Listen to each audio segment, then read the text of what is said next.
তুমি কি করছো? এই যে মুরগি পা ছাড়ানো হচ্ছে, তো এটা এখন আমার নন্দাইরা আসবে আজকে, তো আমরা এটাই জোগাড় করতে পেরেছি। দেখো বন্ধুরা, এটা কিন্তু আমরা খাই না, ওদের পাল্লায় করে ছাড়িয়ে দিতে হচ্ছে। মানে আমার নন্দাই দেবো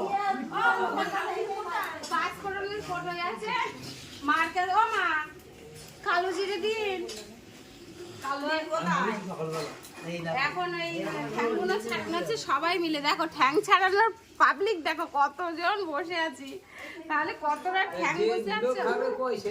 সে লোক একটু আসছে, তো আমাদের জামাইবাবুর কথা বলছে যে সে যে খাবে সে কোথায়, কিন্তু সত্যি খাই না। এই কটা বলতে কোথাও বলবি, এই তো এই ঝুড়িতে ওর মধ্যে কতটা ঠ্যাং।